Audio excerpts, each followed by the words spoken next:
Okay, this section is how to modify your Amazon sponsored ads. And what this basically means is you're never done adjusting your sponsored ads. What your goal is to continually try to find those hidden golden nuggets. And what I like to do is I kind of follow this process that I'm going to review with you. And you don't have to do it every day, be modifying your listings that way. But think about it this way, there's always a way to make your listing better. There's always new things that your customers are searching for, and you want to find those. So how to modify your sponsored ads. First step is remove your low performing search terms. There's really no benefit to having, the ones that are pulling zero people in or zero impressions, having those running. It's actually a disadvantage because Amazon sees it as just another search term you have there. You should actually archive those out and end them. So I'll show you an example real quick over here of a low performing search term. So here we have, let's use surfing wax. This just didn't pull any traffic, and so I'm actually going to archive this one and just put it out of,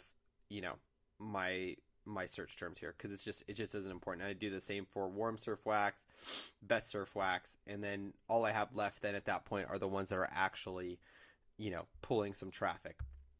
Okay, next is remove any super high cost search terms.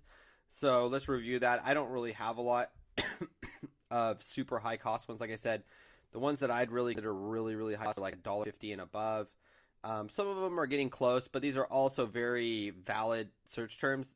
When I'm talking about the high cost ones, it'd almost be like high cost, and you just don't want to pursue that level of competition. So let's say this surf wax scraper was, $2 per click, and I was only getting 35 impressions. I'd probably just archive that one. So you're kind of going through and you're refining your sponsored ads. So remove any absurdly high cost search terms. I typically qualify that as $1.50 and above. Next, what I do is I actually run a new reverse ASIN on Keyword Inspector. So remember, that's where we got a lot of our first search terms. What I'll do is I will find a new possible product. So let's say I'm going to go with the word surfboard wax. I would go on to Amazon and type in surfboard wax, find the item that shows up first, and then do a reverse ASIN on Keyword Inspector for it. And so what I'm basically doing is I'm putting a new product for Keyword Inspector to reverse engineer and tell me search terms on, and I'm going to try a new hypothetical or versions of hypothetical search terms so that ideally on my campaign manager, I'm always subbing out these zeros or these low performers, the ones I don't want to pursue. So let's say I'm like, oh, I'm not going to do surfboard wax cold. Let's take it out. I'm not going to do surfboard wax scraper. I'm going to take out all these low ones and keep in the high ones and then put in some new ones that I haven't seen yet. So I'm constantly asking Amazon, hey, Amazon, are people searching for this? Hey, Amazon, are people searching for this? Hey, Amazon, are people searching for this? It's something definitely to talk about because I think what a lot of people do is they do like a set it and forget it mentality. And if you want to take this stuff serious, the cool thing is you can always be refining your search so that you can find those new golden search terms because there's probably a ton out there that I don't even know about with surfboard wax and surf wax in general and all the different ones that exist. And so you can kind of expand that over time, but only if you're modifying your sponsored ads. It barely costs you anything to be doing that. And it can make you just tons and tons of sales because you're really refining it and it's going to be such a high converting product, or you're going to see search terms that, can marry to a new product. So I always like to run reverse ASINs. That's what I said. I basically live on Keyword Inspector, guys. It's a really useful tool to me, and I will do my best to get you guys promos and put the links below so that you guys can enjoy Keyword Inspector, at least give it a try.